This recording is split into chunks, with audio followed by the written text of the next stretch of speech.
Councilmember Moore. Here. Councilmember Quinn. Here. Deputy Mayor Henderson. Here. Mayor Hill. Here.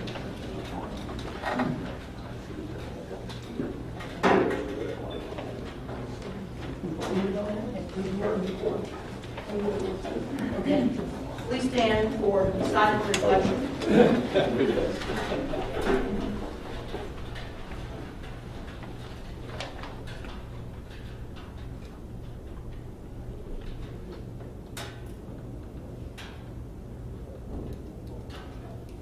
Please address the flag. I pledge allegiance to the flag of the United States of America and to the republic for which it stands, one nation, under God, indivisible, with liberty and justice for all. Is to compliance with the Open Public Meetings Act, Chapter 231, PL 1975. Adequate notice of this meeting has been provided in the following manner. The annual notice was forwarded to the Asbury Park Press, the Coaster and Star Ledger on December 18, 2013, and posted on the bulletin board the same day. All notices are on file with the city clerk. May I have a motion to open the public comment portion of the meeting with a 3-minute time limit for each speaker, one time around? Move it. Second. All in favor? Aye. The public is expected to conduct themselves in a proper manner. Any derogatory, abusive, or threatening statements will not be permitted. The chair will immediately rule such conduct out of order and terminate any further comments. Please come to the mic, state your name and address. Once again, you have 3 minutes. I'm Lefty Grimes from East Hanover. I want to thank the mayor and the council for their leadership. We came to Asbury back in the spring, and we asked the police for guidance on where we can use our medical marijuana.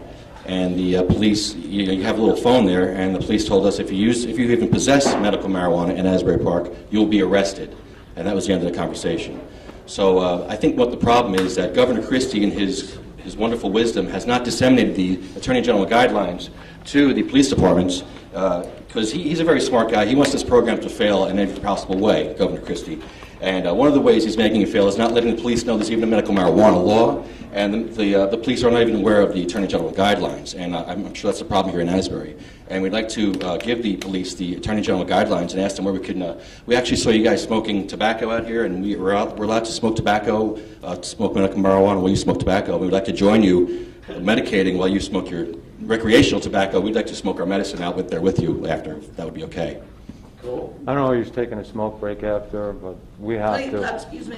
Sorry. Could you please, if you're next, are you finished, sir? We're together, but yeah. I'm just Okay, thinking- then he has to come to the mic and Sure, state go ahead. his name and address. Sorry. Okay.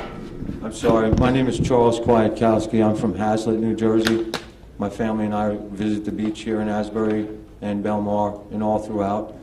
And I just want to make sure I don't have a problem when we park our car at the beach and I'm in the car medicating, that I'm not getting arrested in front of my family.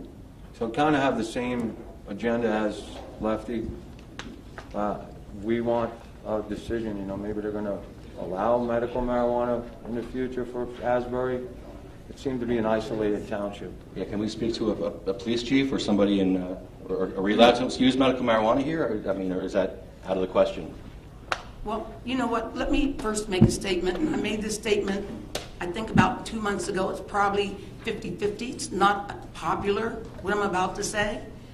But I've seen people arrested because of use of marijuana, and you end up with that household with no father in it. There are people that do need marijuana for medical reasons.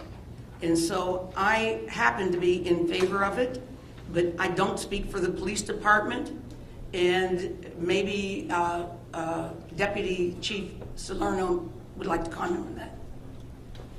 Yeah, thank you, Mayor. It's not a political statement I'm making, it's just a fact. The Attorney General guideline is a guideline that goes through a process where the Monmouth County prosecutor directs the individual police departments in the law and the way they want them carried out, much that we did with the Narcan for the heroin relapse.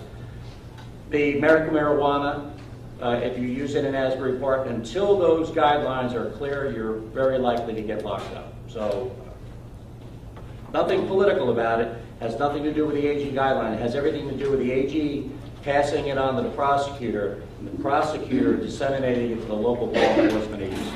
Right, and I think that's the main problem here. The law enforcement, patients are being arrested with their medical marijuana cards, and they're being directed to the court system. You got sick people being directed to the court system. You got babies dying, waiting for their medicine.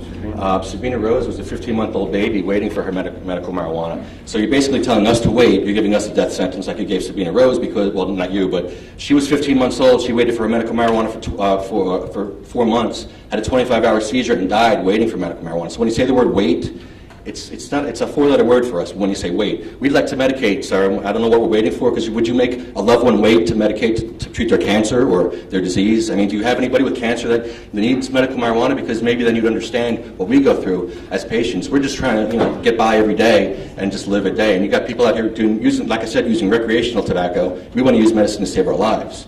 And we'd like to use our medicine out here without incident, if that's okay. If you're going to arrest us, well, I don't know. I guess maybe we'll have to get arrested. I don't know. That would kind of be unfortunate because I'm a sick man, and so is Charles.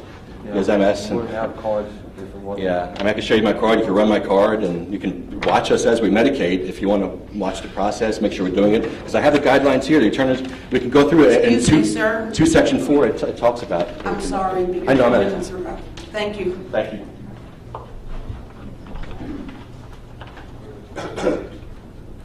I'm Bill Spratley, 1003 Fifth Avenue. Now, I've got two problems. One of the problems I've had for years, street sweeper. Now, I've been fighting for years to get the street sweeper to come through on time. We have postings, Tuesdays and Thursdays. But for some reason, the street sweeper comes on Wednesday. If he comes on Tuesday, he comes 1 o'clock. Or if he comes on Thursday, he might come anytime, So this thing has been going on for years. Reedy couldn't get him to come on time. So I don't know whether this guy can or not, but we're going to see, we're going to see. And I got another problem. The police should know this. The police should know this. I said I live 1003 Fifth Avenue, 1010 Fifth Avenue. Hey, listen, 1010 Fifth Avenue. We got some squatters over there. Now, why don't the police know about that? They've been there for years. They hang out in the back, but they're living in that house, 1010. God knows how many. But now they moved to the front. So last weekend, all hell almost broke loose. They almost had a big fight over there. But, that's the reason why I'm here squawking today, because people in that neighborhood are fixing up their homes, and those homes are selling for good bucks. Because I want to sell my house and get some good money too. But somebody needs to check that out, because one day it's going to get out of hand. And if code enforcement goes, you better take a policeman with you. But they've been in there for years, so nobody seems to know who owns the property.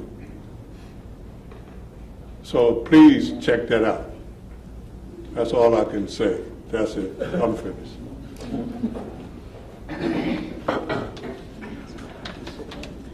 Hi, my name is Gail Helfrich, and I'm a resident here in Asbury Park. I would like to personally thank Amy Quinn for her support of the Rebuild by Design competition and her continued effort to secure funding for Asbury Park.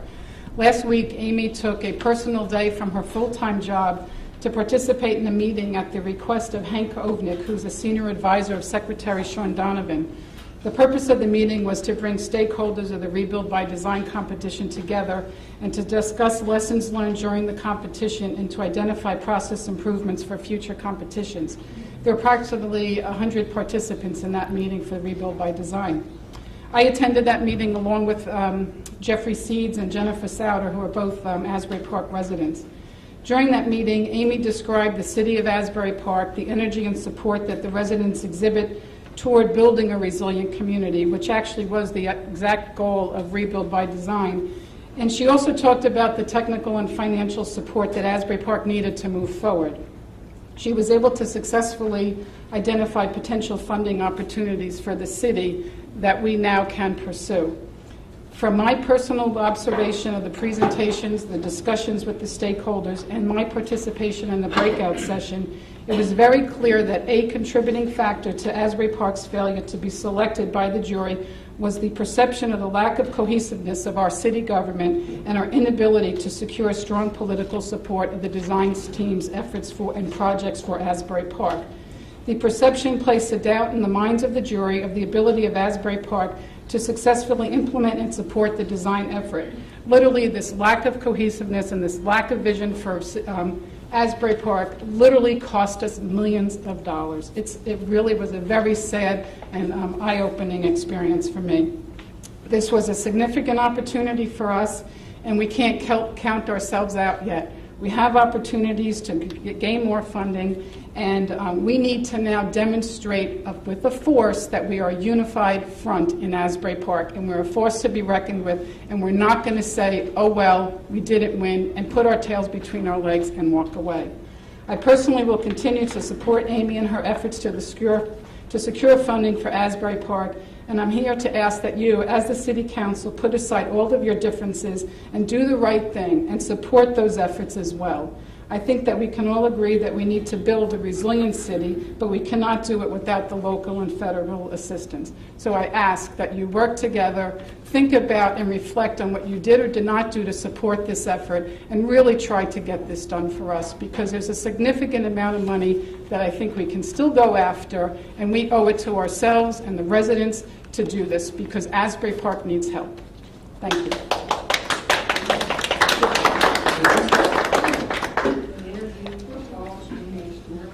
Anita Wiener. What's that? Excuse me?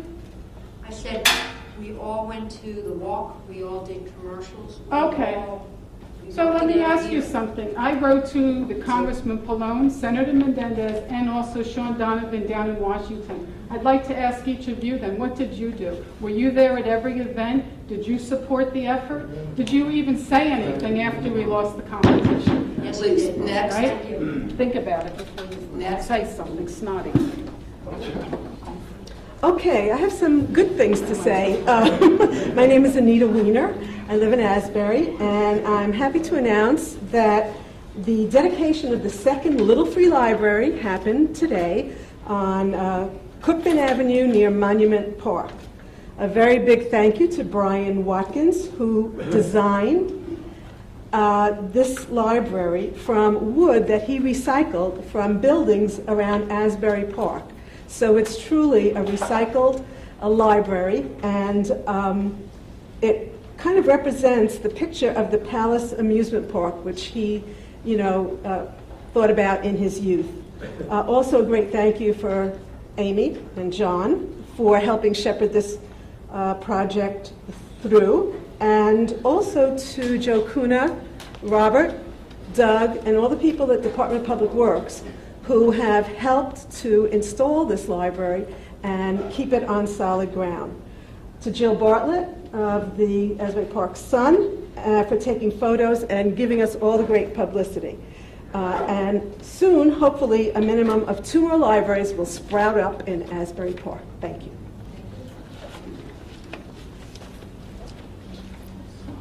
Good evening, Pam Laverton, 6th Avenue. Just so that you know, the big list still exists. My approach is going to be a little different. I'm going to pick something off that list that's been hanging forever and see if we could get an answer about it. The topic I'm going to bring up tonight was actually introduced by John Lafredo many meetings ago, and that is, how do we get developers to finish what they start in the city? I bring this up now because of the Springwood Avenue redevelopment and the Michaels Group, because we know the Michaels Group haven't put their funding together yet. We don't want them to get started, put up a frame, and then not get the rest of the funding. So we have to be very careful about how we proceed with them and how we get them to finish what they start. Also, I understand at the meetings it was made rather evident that residents don't like the name of Springwood Village. It's not a popular name.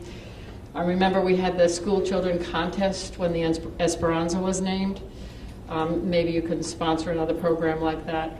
But I would look into the putting up, funds ahead of time so that if they don't complete the project, we at least have the funds on hand to demolish what they put up or finish it for them.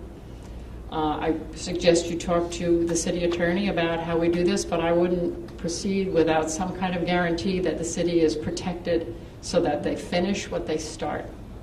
Thank you, and thank you, John Alfredo, for bringing it up.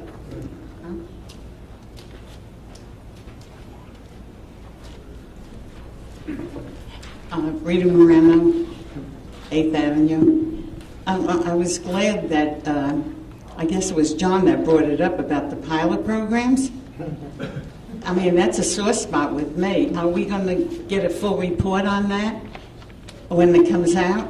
Because I would like to know how many people owe money, how many people there are involved in this scam. I call it a scam because that's what it is. We have more pilot programs than anybody else in the county.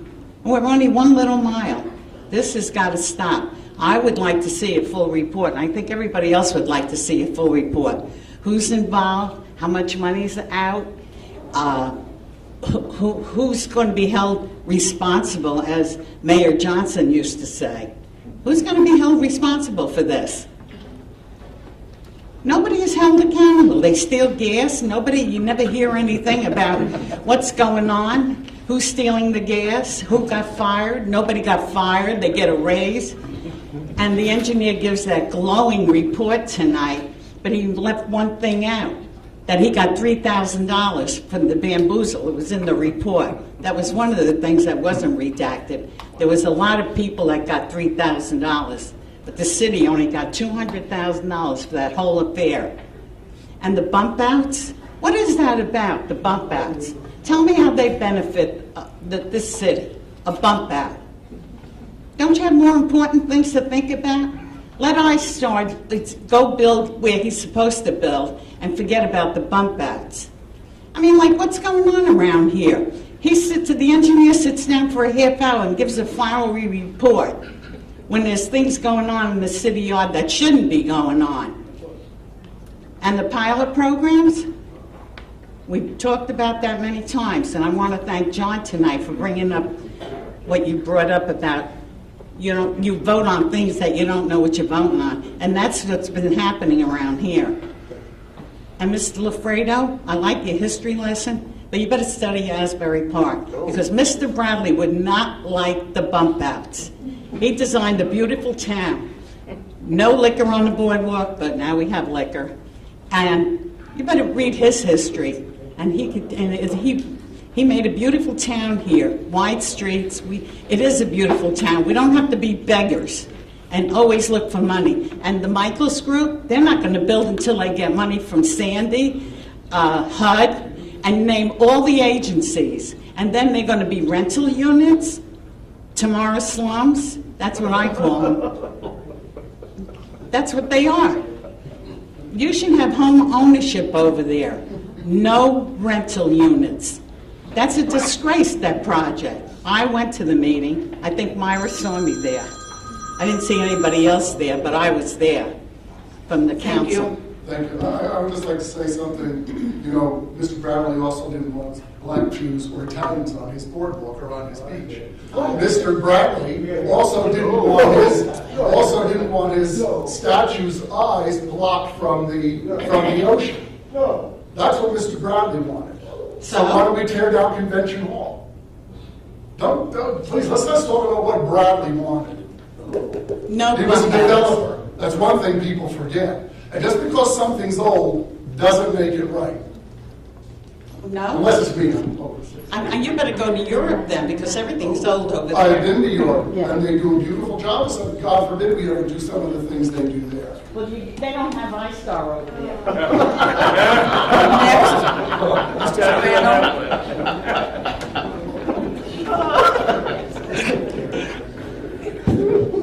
Hello, Mayor and Council. Jerry Scriano, Long Branch.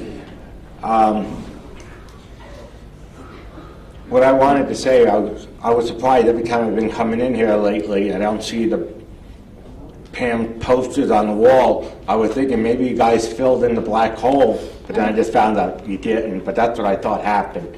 Okay, what I wanted to talk about was, following up on what Rita said, we're paying for an audit about, for the pilot program, the money that's owed us. I thought the city manager and his staff does that work, so why do we have to pay an outsider to monitor the work that we're supposed to be doing? And now that we know about the problem, we may know who some of the people are involved in it. I want to know how you're going to fix it. I think the public wants to know that. I want to know how much money's owed. And the bottom line is, show us the money. I'm a taxpayer in the state. The state supports the city. I think we're owed an answer. Now, last time I was here, I asked about time clocks.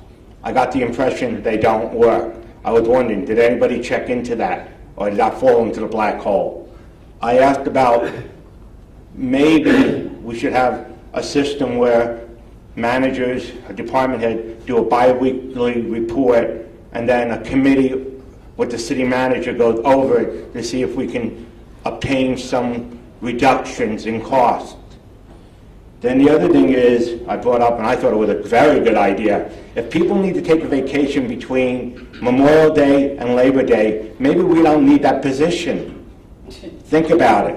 We're a resort city. More people come here in the summertime. People should be working full time. And the other idea I like you guys to toy with is it feasible to have the city hall open on Saturday morning so out-of-towners or weekend residents can get paperwork done, whether they want to get a building permit or a C of O or something like that, order one. I thought that would be a good idea.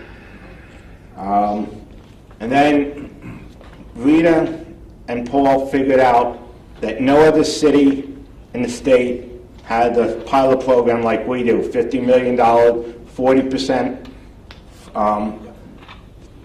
for the pilot program, and 30 years. So what are you guys going to do to change that or fix it? What are you going to do about it? Any answers, guys? Have one answer. I'm not sure what time clock you're talking about, but it should be here by the next meeting.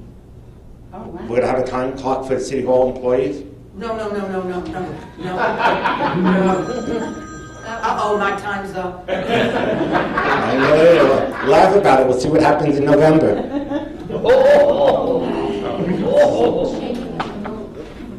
Hi, my name is Cerisa Grillo. I am a resident of 521 Cookman Avenue.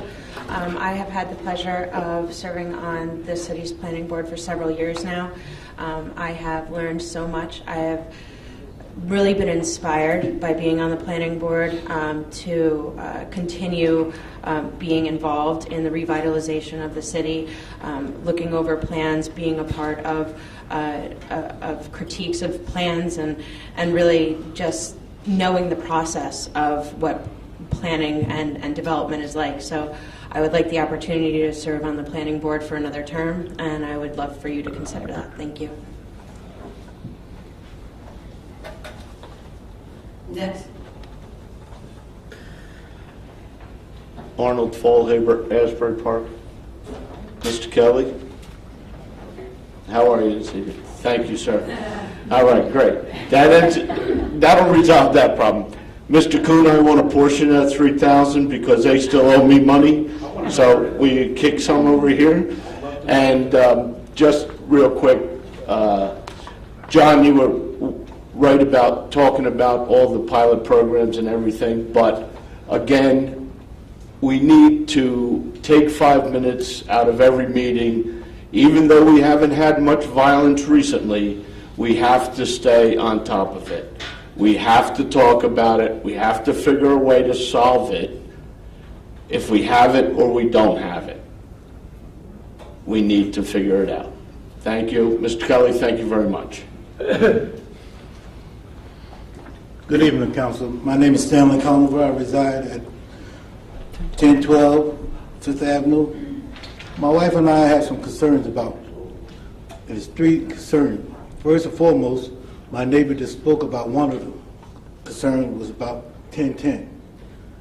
The second complaint, we have a pothole right in front of our home. It came over the winter, it hasn't been fixed. In the back alleyway, we have potholes so big that if we go in the back, it's tearing up the front end of the cars. We have no street lights. We have one was placed this year on the end of the entrance of it. But in the middle of the block, it's dark. Yeah, darkness brings trouble. I'm concerned also about 1010 for the most part, because when I'm out at night, attending meetings, trying to get some things done in the community, my wife is afraid something might happen with gunplay come. And our house is right alongside of it, a bullet coming in and hitting her, then there will be a problem.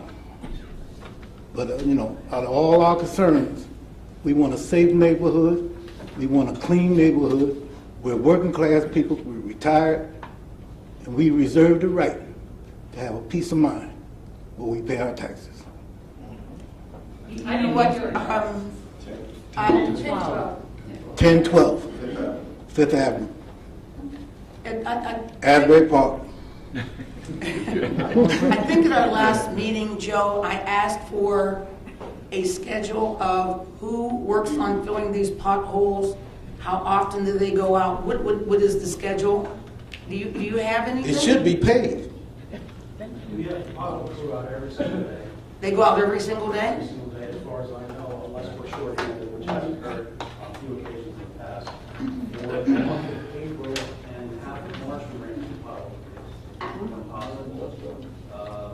But this is the first time hearing this location, and I don't know when I ran after this meeting. Okay, let me ask the question.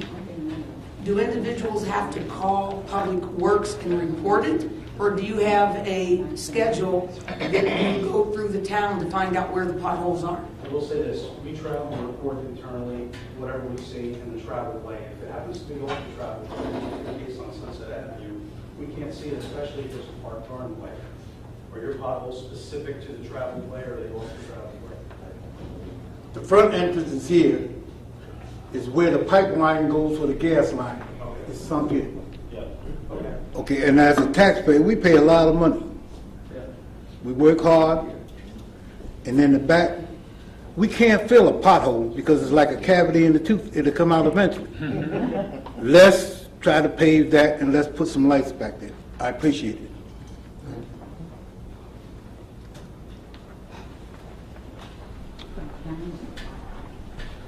Patrick Doherty from Neptune, the next town over.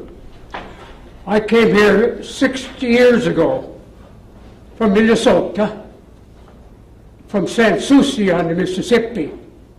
The city is Minneapolis, San Souci. I have a deep, deep affection for the city of Asbury Park. Councilwoman Quinn and I are on the same wavelength. We should be looking at the future. City of Asbury Park is the city of the future. It has everything. Everything. Thank you.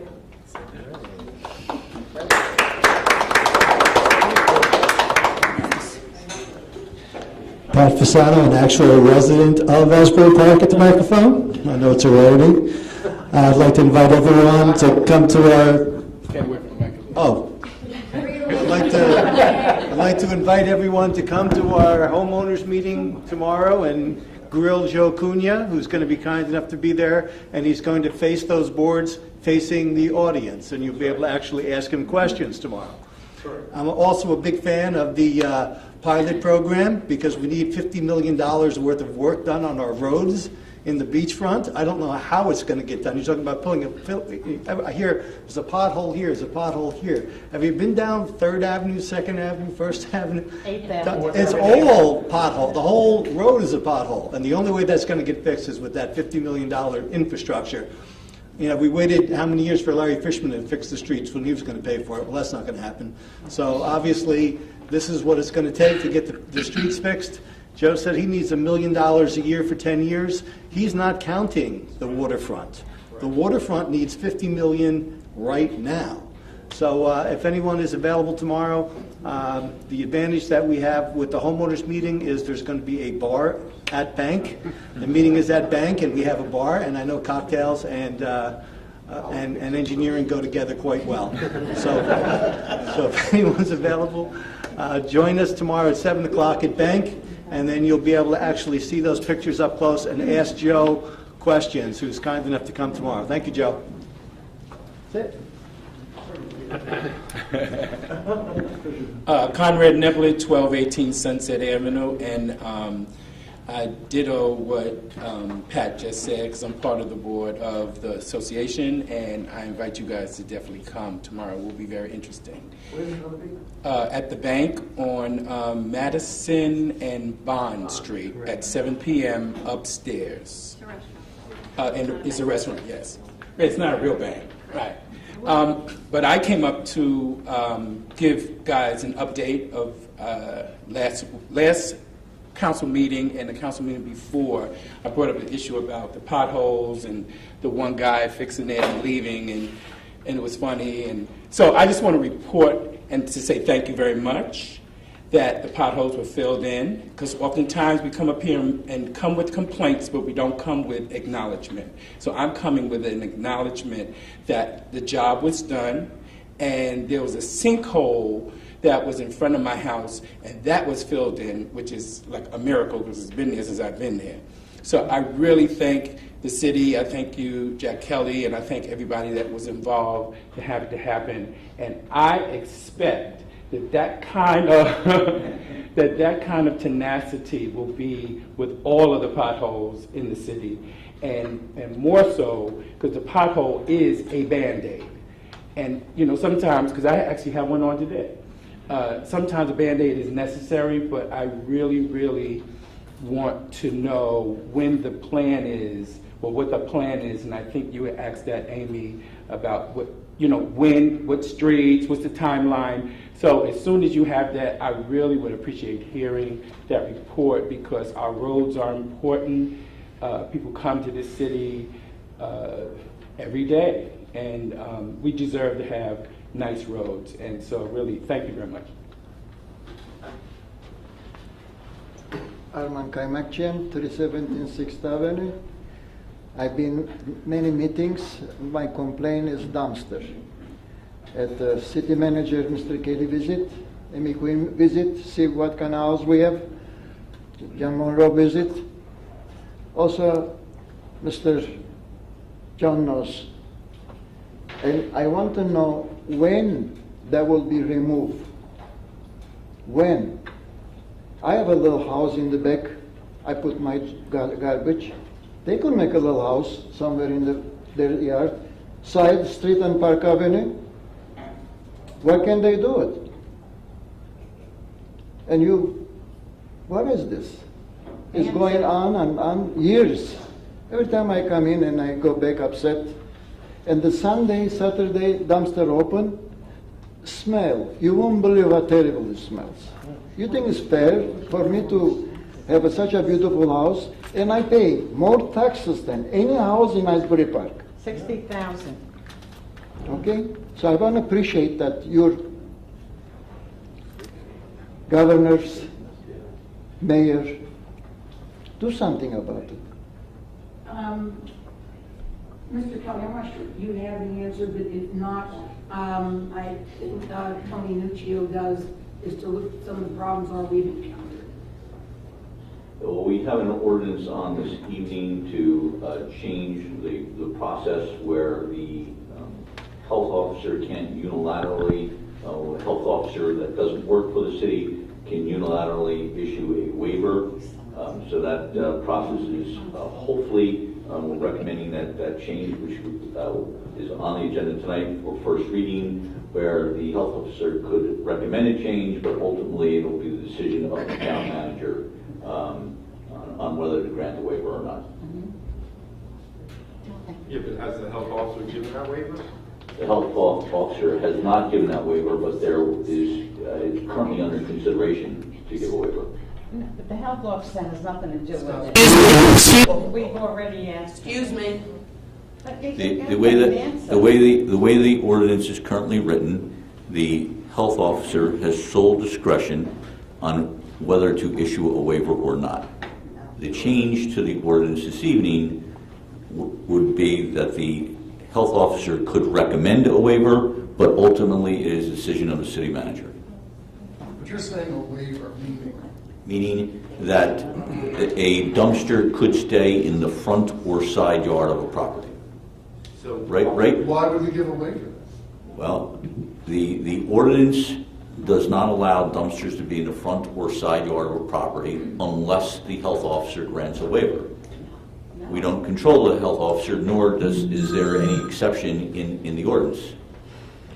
But it is in the front yard, so why? Correct, but if the health officer deems that it is not a public nuisance, or for some other reason, they could issue a waiver unilaterally. But this has been going on. It's been going on for 12 years and he hasn't granted a waiver. Why is the... Just remove the damn thing. And then if the health officer overrules us, then, okay. Well, that's the reason for the change this evening. Yeah, but that could take another 3 readings. Well, if the ordinance is approved on first reading this evening, I will call the property manager and advise that if the dumpster is not moved in a short period of time, a summons will be issued. All right, so that wasn't... All right, Jack, so that's different from what the way you were actually explaining. We don't want to give them a waiver to have the dumpster. That's correct. Exactly. This is a belt and suspender, because I don't want to call the property owner to have them move the dumpster to then be overruled subsequently by the health officer. And in 12 years, the health officer hasn't given them a waiver. So we're worried about the boogeyman aspect, but the boogeyman hasn't bitten us out of them. They've been coming for 12 years. When they said, we've been coming here for, and I thought they said several years, and they said 7 years, and then I found out it was 12 years, and they've been coming for a year since I've been here, and it's ridiculous. It's ridiculous. Well, this is what the new ordinance is addressing. The new ordinance is... That they cannot have this dumpster in the front. That's one part of the new ordinance. The whole new ordinance is, I have so many questions about it that I don't know how if I'm voting yes on it. If I have to vote yes on a bad ordinance just to fix this one thing, I'll do it because I'm not happy with the way the ordinance is written on many aspects, and we'll get to that later in the meeting. But if this is going to solve their problem, I'll change my vote. But this is ridiculous that we have to worry about something that health officer might do that he hasn't done or she hasn't done in 12 years. Right. Thank you, yes. Eleanor Camacho, 6th Avenue. This is a nuisance. You have a nuisance ordinance. What happened with that? What about the nuisance ordinance of Asbury Park? It's not only an ordinance existing for the past maybe 50 or so years, and that might be changed now through a waiver, okay? Which I don't understand why suddenly a waiver would come up when it wasn't given 50 years ago. Okay.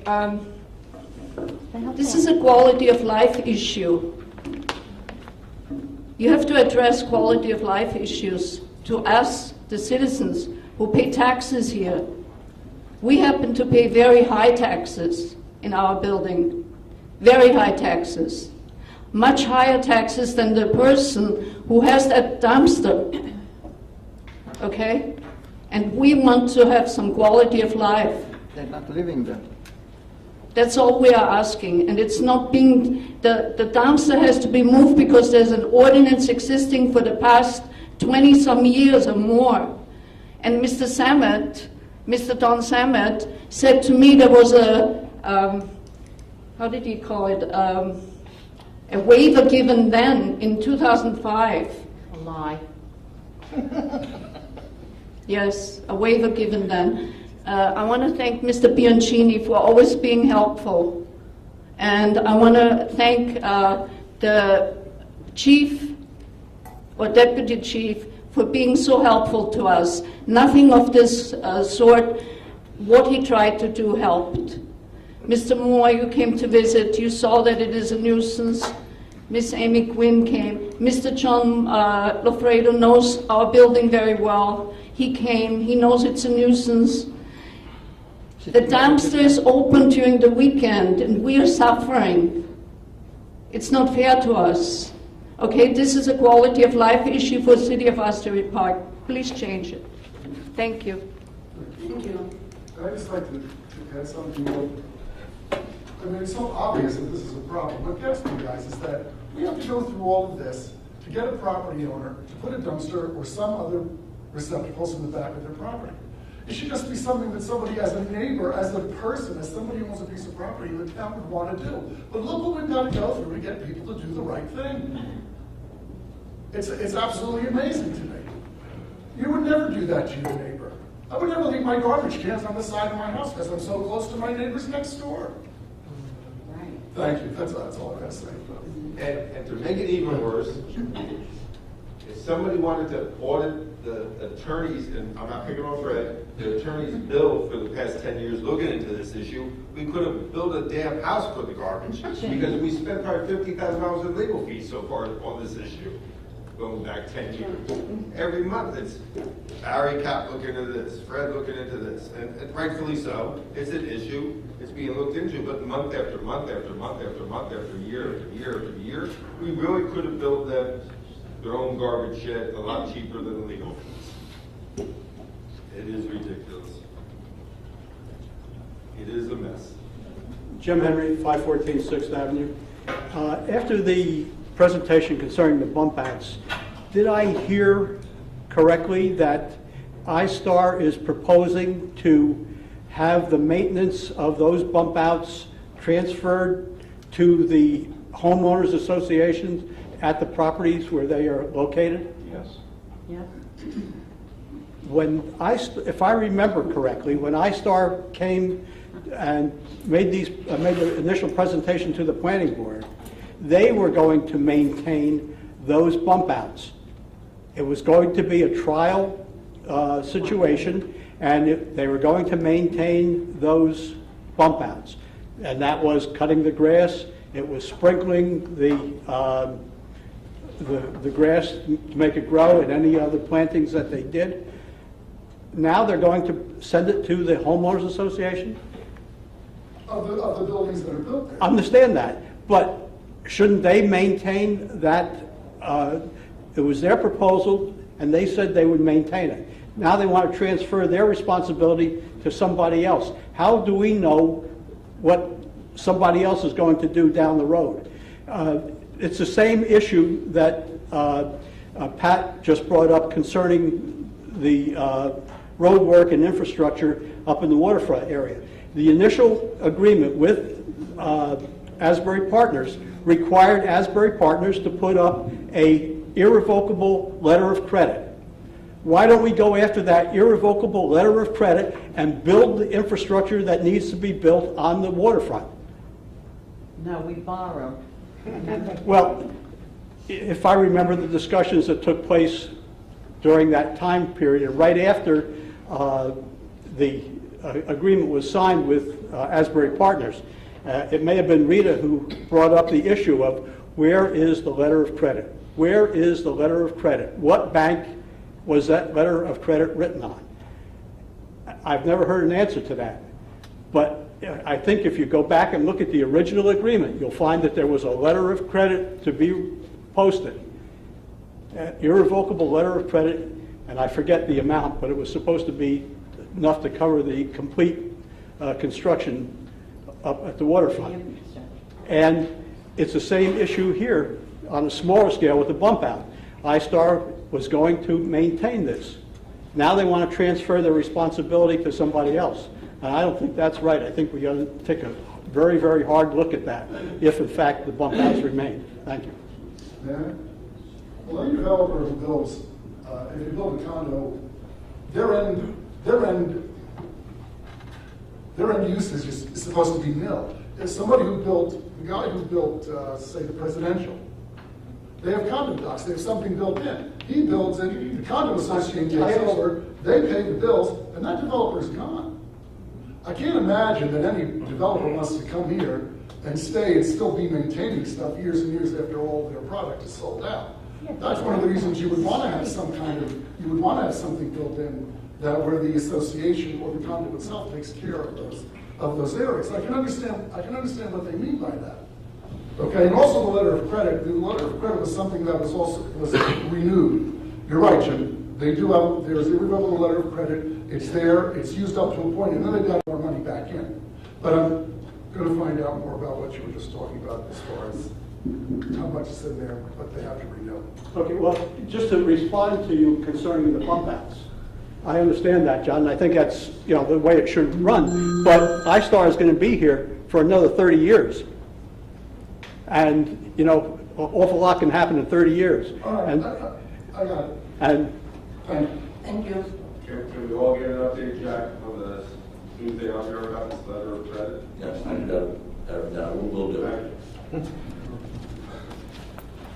Jackie Pappas, Asbury Park Chamber of Commerce. I wanted to just say thank you and recognize the mayor and council for your support of Asbury Park Chamber of Commerce producing this year's 2014 City Guide.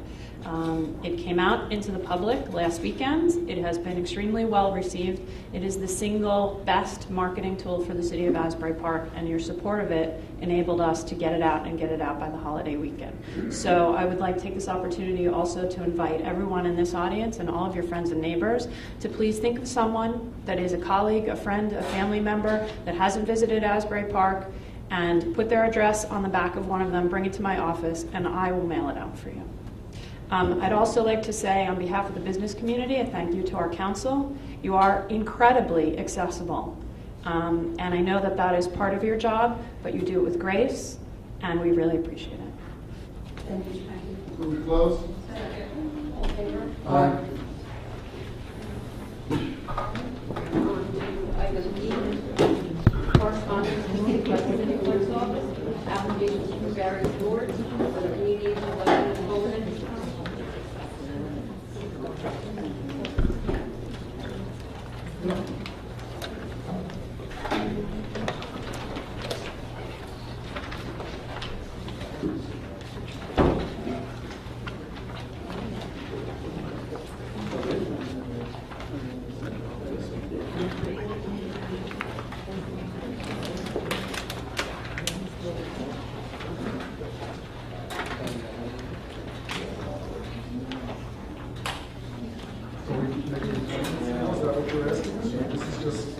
We have a meeting.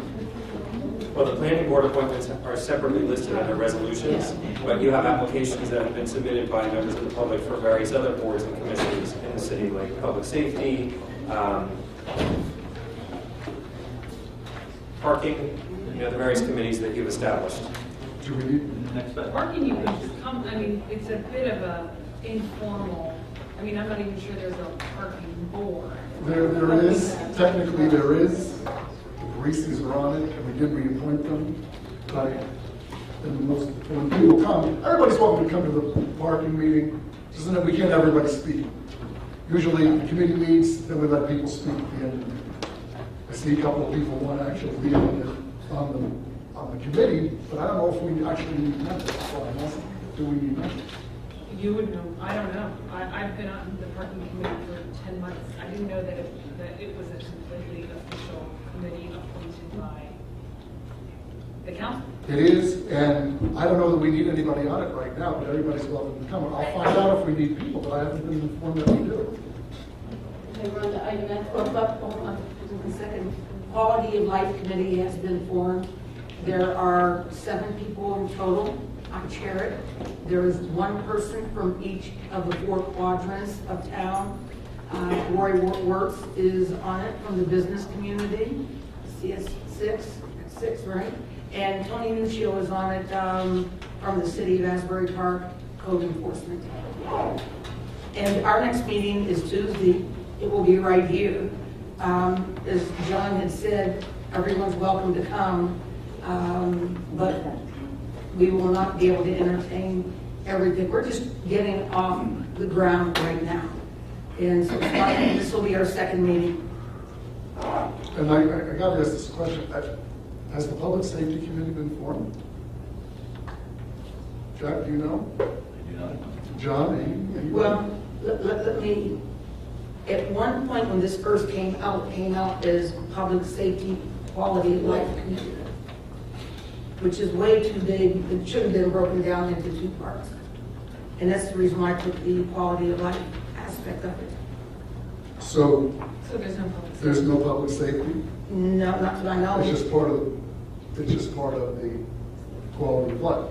Because somebody has an application here for public safety. Well, I would suggest that there be a public safety committee formed. As I said, to have a public safety and a quality of life, it is just immense. Well, that's up to you guys. I'm just asking. Well, anybody else have a feeling on that?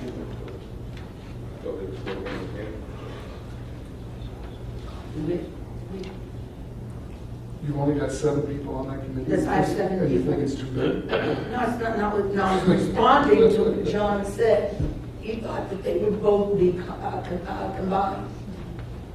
And I am suggesting if a council member would like to chair the public safety aspect of that, then please do. I do think it's too big to take on public safety and quality of life together. Is there someone who would like to chair a public safety committee? Okay, we'll talk about this. I'm going to talk to the individual that put in the application. All right? Question. There were 3 appointments to the planning board that were expiring. That's coming up, John. That's in the. Oh, that's That's coming up. Oh, okay. Under resolutions. Oh. Item J. Okay, item F, approval of minutes for the regular meeting of the June 4th. Move it. Second. Councilmember Lafredo? Yes. Councilmember Moore? Abstain. Councilmember Quinn? Yes. Deputy Mayor Henderson? Abstain. Mayor Campbell? Yes. We have a bill resolution for $10,547,861.81. Move it. Second. Councilmember Lafredo? Yes. Councilmember Moore? No. Councilmember Quinn? Yes. Deputy Mayor Henderson? Yes. Mayor Campbell? Yes. We have a workman's compensation for a total of $24,022.80. Move it. Second. Councilmember Lafredo? Yes. Councilmember Moore? Yes. Councilmember Quinn? Yes. Deputy Mayor Henderson? Yes. Mayor Campbell? Yes. Okay, under applications, I have a raffle license for the Premier Theater Company for various dates. Move it. Second. Councilmember Lafredo? Yes. Councilmember Moore? Yes. Councilmember Quinn? Yes. Deputy Mayor Henderson? Yes. Mayor Campbell? Yes. Now, I need to make a motion to a vote to add items not listed on the agenda. One would be the expansion of liquor licenses, various Asbury boardwalk liquor licenses, and resolution for the ground lease of Michael's development. This motion is just to add them to the agenda, right? It's not to Yes, vote yes. on them. No, this is just strictly to get them to the agenda. Move. Second. Councilmember Lafredo? Yes. Councilmember Moore? Yes. Councilmember Quinn? Yes. Deputy Mayor Henderson? Yes. Mayor Campbell? Yes.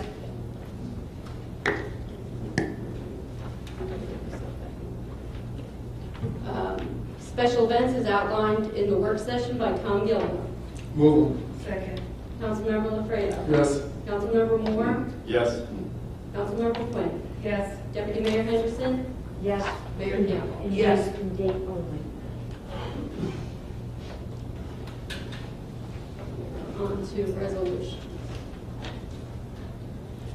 Before you move on to resolutions, you had the items that were just added to the agenda, which include the applications for the expansion of certain licensed premises. Yes. Did you want to run through them individually now? Yes.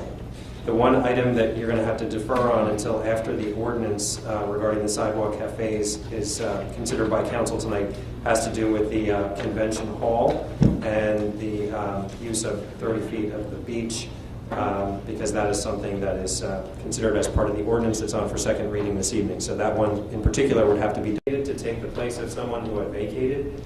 I might be wrong with that. No, you're still an alternate? No, I filled a 1-month term for someone, that was it though. Yeah. Who was a class 4 member? No. He was an alternate. Alternate. So the vote tonight then is, what has been moved forward on the table is to make Mr. Perillo a full class 4 citizen member of the planning board, which ordinarily would have been a 4-year term, but because of the change in the form of government is only going to go until December 31st.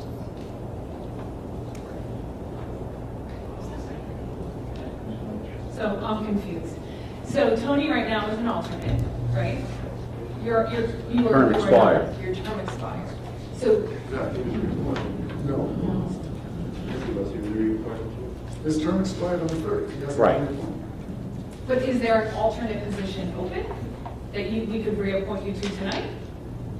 Now, what I have, just so that I can clarify here, is I've got an email from Herb Fahrenbach indicating that in addition to the other regular members of the planning board who are class 4 members, that Mr. Perillo was recently appointed, and this is an email dated May 15th, to fill the vacancy of Andrew Martin, who was asked to resign from the board since he wasn't appearing at the meetings, and that Mr. Martin's term was set to expire on June 30th. And therefore, Mr. Perillo, who was serving for the unexpired term of Mr. Martin, with that term now having expired June 30th, would be eligible to be reappointed to the planning board. And I presume, in Mr. Martin's capacity, I presume he was a class 4 member of the planning board. So he was not an alternate. He had been elevated, at least pursuant to this email that I've received, and had been serving over the course of the last month as a regular class 4 member of the planning board for the unexpired term, which was only another month. No, that isn't how we did it, though. All right, I'm telling you the information that was provided. Into the position, and moved Tony into the alternate position. Now, we want to put Tony, I would like to put Tony, out as a regular board member. And that's at the discretion of the council. You can move any name forward as a class 4 member of the planning board. Which we did. Yeah, so there's a motion and a second, and you can continue the roll call. Councilmember Lafredo? Yes. Councilmember Moore? No. Councilmember Quinn? No. Deputy Mayor Henderson? Yes. Mayor Campbell? Yes.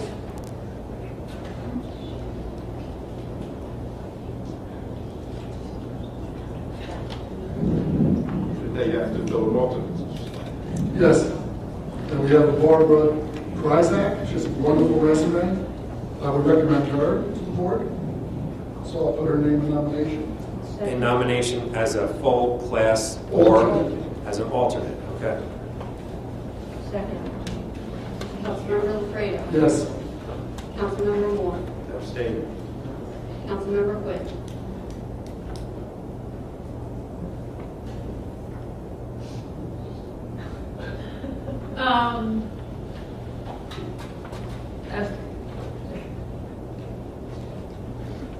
Abstain. I'm slightly confused by the shape, just understanding the procedure with the alternates and stuff. I'm not on the planning board, so I'll abstain. Deputy Mayor Henderson? Yes. Mayor Campbell? Abstain. It fails, so.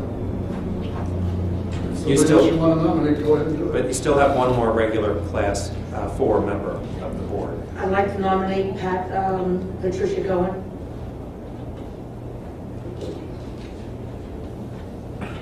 So in my agenda, No. in my agenda, it says we have 3 planning board members. It doesn't say anything about alternates or moving anyone up or doing any of that. It just says 3 planning board members. So the next time we're appointing, if that could be laid out, that we're bumping an alternate up, or there's an you know, so there's really 4 is what we're saying, because there's 3 planning board spots open, one of which is an alternate? Is that, do I even understand it right? Well, apparently, my understanding based on the email that I just read to you was that Mr. Perillo had been elevated from an alternate to a regular member. Apparently, that's incorrect. No. What is so hard here? He was just appointed as a regular member of the planning board. With your action this evening. Yes. I'm talking about a month ago. Oh, no, you're right. He wasn't put on. He was put on as an alternate. Initially, but my understanding per this email from Mr. Fahrenbach is that due to someone else who was asked to leave the board because he wasn't coming to the meetings, that Mr. Perillo, who was serving in an alternate capacity, was bumped up for the remainder of the unexpired term of that person who left the board. But the term expired. What happened was the alternate at the time was bumped up to fill that unexpired term. And Mr. Perillo was put in as the alternate. Okay, clarified. I'm just reading the email. What are we missing? Prior to tonight, the 2 alternates, one of the alternates on the board was district director. Right. It was involved. That's your understanding. That's mine. Yes. Agree with Mr. Herb's memo to Fred as well. So there's 2 people on the planning board currently, Sarisa and Rob. Is that correct in his name? That are up tonight. Correct. Okay, so I just want to understand, so the people that were on the planning board who term expired, I'm assuming want to remain on the planning board. Is that a fair statement? Okay, and what we are doing right now is bumping one of them off the planning board, not you, and putting Tony on, and that then still leaves an alternate. Okay, all right. Okay. I just want to understand what I'm voting on. Does anybody, the name was brought up. How about Your second? Pat Cohen's name? Give a second.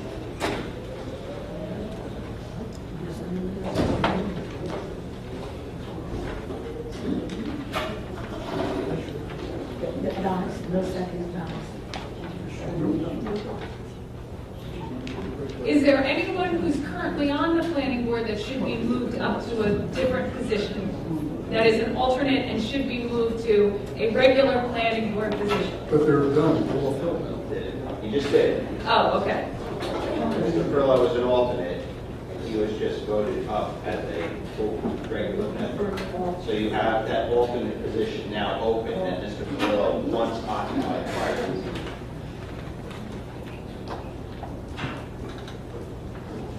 Well, we can wait. We don't have to have an alternate tonight. When we move on.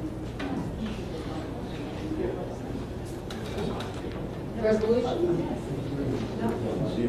Okay, we have a resolution of the mayor and the city council of the city of Asbury Park authorizing an option agreement to enter into the ground lease with Springwood Avenue Associates LLC. Move it. What is it? Fred, you want? Is this the solid waste management? Is that which one? No, this is a resolution for the Michaels Group to be successful in filing their tax credit application. They must have site control of the property. So this is a procedure in which to give them a temporary site control of the property for their application. If their application fails, they no longer have site control.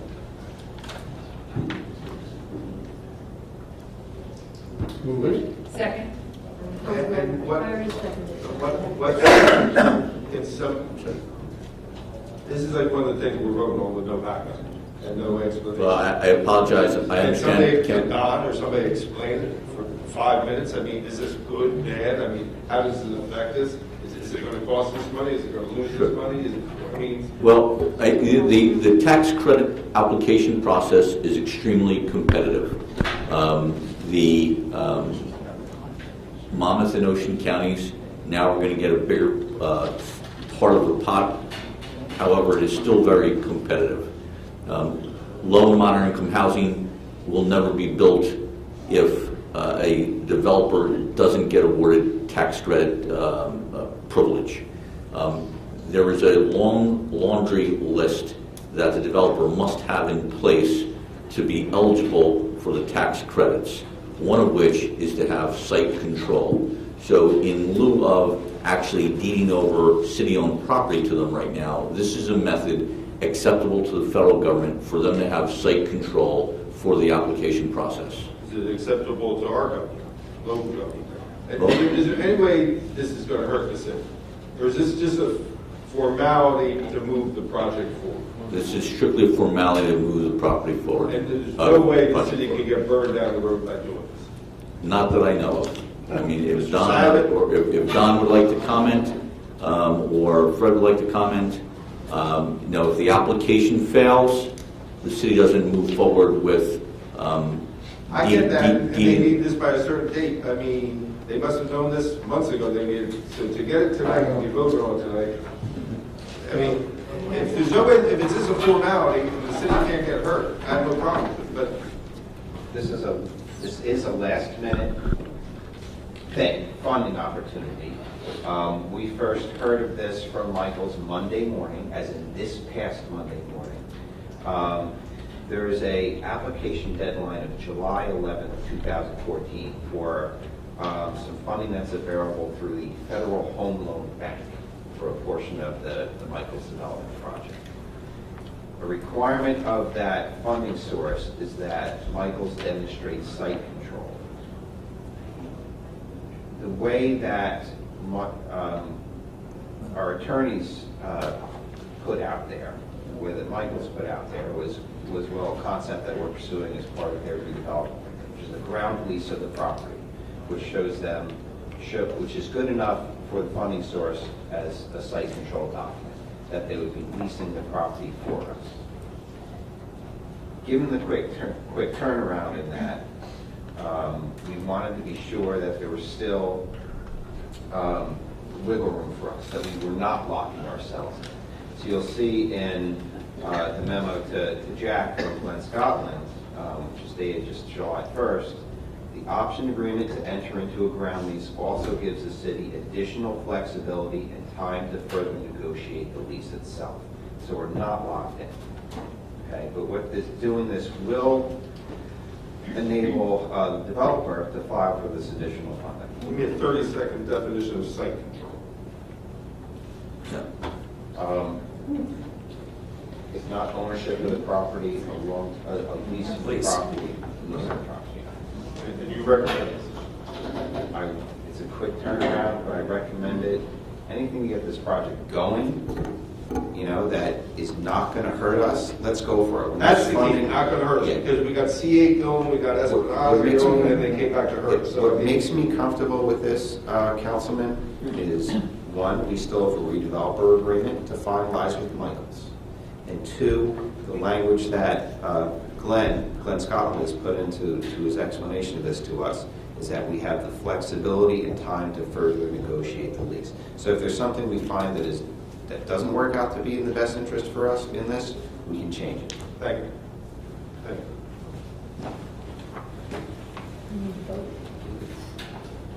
Please vote. Councilman Lafredo? Yes. Councilmember Moore? Yes. Councilmember Flynn? Yes. Deputy Mayor Henderson? Yes. Mayor Campbell? Let me say I'm in total support of this program. I've done everything that I can to educate the community about this development. However, as I've stated previously, anything put before me at the last minute, I will not vote for it. And especially since my other three colleagues voted for it, I'm going to abstain. Four comments. 1, 2, 3, 4. I think I thought you said you had 3 comments. 4. Okay, item C, resolution approving designating the 2014 menu items pursuant to certain agreements between the city and Madison Asbury Retail, LLC.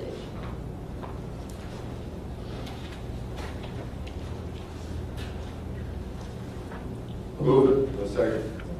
Councilmember Lafredo? Yes. Councilmember Moore? Yes. Councilmember Quinn. Yes. Deputy Mayor Henderson. Yes. Mayor Campbell. Yes. Okay, we now have a public hearing. Have a motion to go into a public hearing. It's a resolution approved by the council on June 4th, 2014 for the Green Acres application for the Bradley Cove. Move it. Second. All in favor? Aye. Mayor, can you give a brief introduction? That'd be acceptable. Pardon me? Would you like to? Sure, yes, please. Sure. As part of this evening's Done. meeting. You want me to? Yeah. Have that light? Swear on that. Back in there.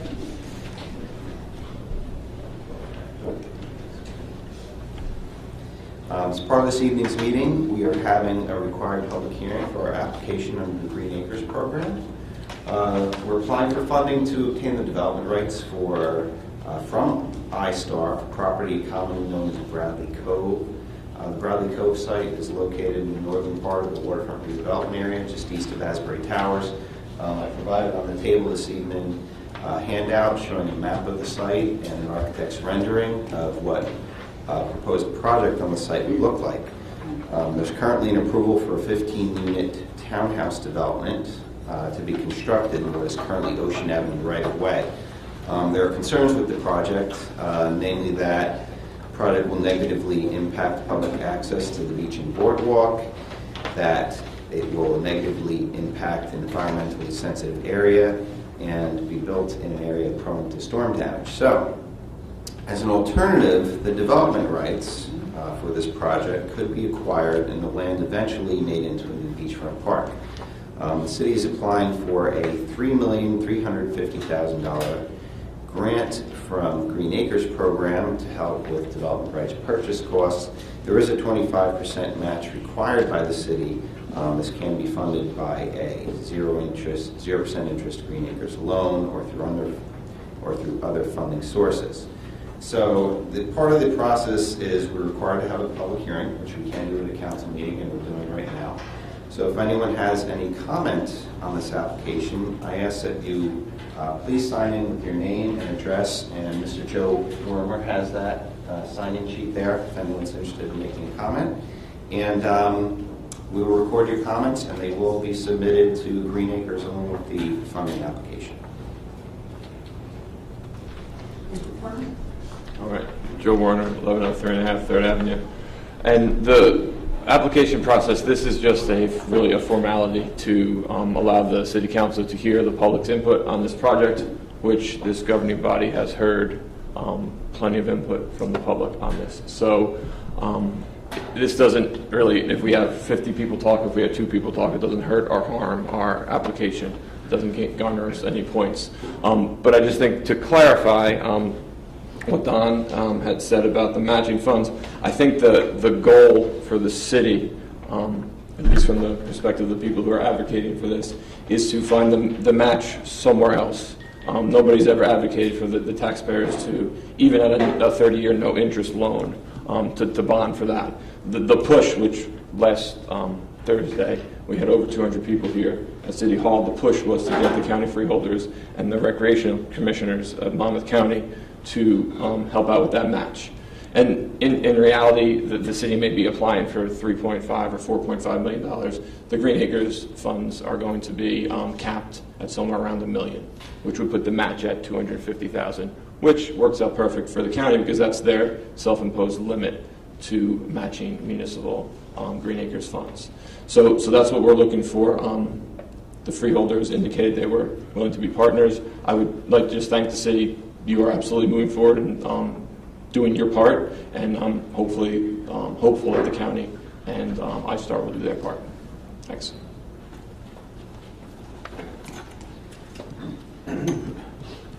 Pam Lamberton, 514 6th Avenue. I've been a long-time supporter of this project, and I just wanted to add my 2 cents that I think it's a great idea, and I support the council in their efforts to complete this. Thank you. Second. All in favor? Aye. Motion to adopt? Aye. Second. Councilmember Fredo? Yes. You need to adopt it. Yeah. You said have a public hearing. Close the hearing. Hold on one. Carrie? We don't have to post the resolution. Now, All right, very good.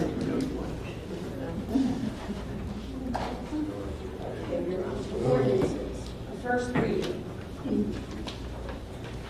Amending and supplementing Chapter 19 entitled Solid Waste Management of the Revised General Ordinances of the City of Asbury, Florida. Second. Councilmember Lafreno? Questions?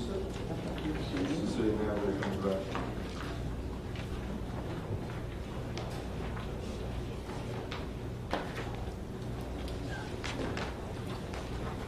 We're on the solid waste management.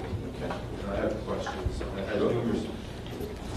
When I read this, I was like, this does not address half the stuff we said 3 months ago we were going to address. As far as like, what is the time frame for leaf pickup? What is this? What is that? So there's so much missing out of this, and there's so much confusion. If you go to page 1902, it says paper. Paper is garbage and recyclables. There's so many mistakes in here. If you're telling me, if I have to vote yes on this, it will correct all the mistakes later. This solves their 15-year dilemma. I'll vote yes on it. But there's so many other mistakes in here.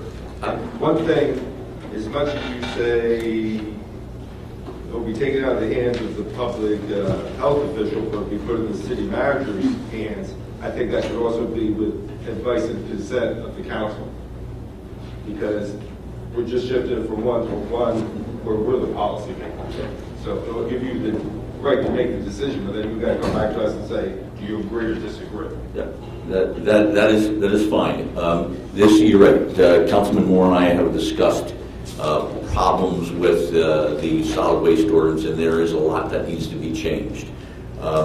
This slight change was just to ensure that some individual that no one at the city controls, which is the county health officer, could make a decision impacting the city of Asbury Park.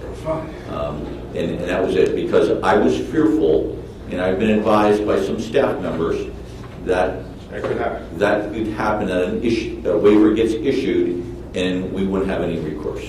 So this is to me to be able to reach out to the property manager of the property in question that has gone under a lot of discussion, where I don't have to worry about the health officer then coming in and issue a waiver. I have a number of questions about this. Right now, we have a bad situation in parts of the city where people, and it has proper receptacles. Well, what is meant by proper receptacles? And it describes it to some degree. Describes that every trash can should have a top on it. That just doesn't exist nearly as much. Who enforces it? And anybody that works for, I'm trying to think of the trash, the company that picks up, Delisa. They will tell you that there are people that put bags of garbage on the street. Some of it is not tied up. Immense problem. What I'm somewhat getting at is we have some of these laws, there's no one to enforce them. What about the fines? At what point is someone fined if they do not comply? Right now, because the law has not been enforced, there are people that do have trash cans in the front of their house and at the side of the house. So how do we get notification out to them? Because certainly at some point if they're in violation, then they will be fined. Mention the covers. What is sufficient on 19.2? It says such premises sufficient and suitable metal or plastic receptacles based on whose judgment. I don't think that is clarified. In addition to that, in some sections of the town, there's trash pickup on Saturday mornings. But we don't have anyone from code that works on Saturday mornings, and so there's no way that we can regulate that.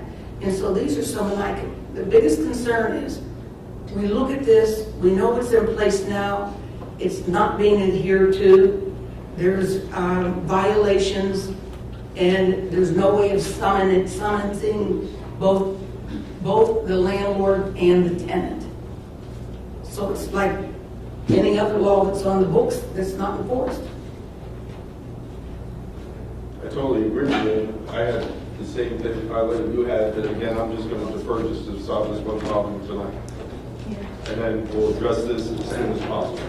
Because But if you're going to substantially change this. No, just because we don't want the health officers ruling against them because No, I'm asking from a legality point of view. well, what's been brought up this evening has to do with other parts of the existing ordinance that are not being changed with the ordinance that's being put before you this evening. What's before you this evening, you'll see that there's some very limited language that has a strike through with it showing what's coming out and an underline showing what's going in. Okay. So what you're being asked to vote on tonight is just that limited additional language to be put into this section of the code. But it appears that this section of the city code has problems and needs to be looked at in a broader perspective, which we can certainly do at another date. But to try to resolve this existing problem that's been taking place with the dumpsters, we're asking your consideration on this limited language tonight with the understanding that we'll take a look at the existing ordinance and try to see if we can tighten it up and address some of the concerns you brought forward. Fred, is there any way that we can address the current issue both now, that's separate, but do the things that I mentioned here? What I'm saying is I truly sympathize for both of you. And I've seen you come here month after month after month to address the council. But we have, and what I'm really trying to say is, we have a bigger problem, and I'm saying we keep putting off the whole community because this is not being addressed. So if we're going to address one person, let's do it for everybody, for the entire city. Well, I agree we can move forward to address whatever revisions need to be undertaken with regard to the rest of this chapter immediately. Vote on this one. But for this evening, we're just looking at this minor language change to help this situation regarding the dumpster that has been the topic of discussion at a number of councils. This just doesn't apply to these people, it applies to. Oh, yes, it applies citywide, but, yeah. And you know what? The only way I can vote for this, the only way, is if I get a commitment that we will address all these other things at the very next council meeting.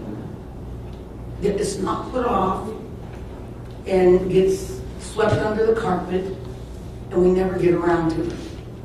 And a lot of these issues involve code.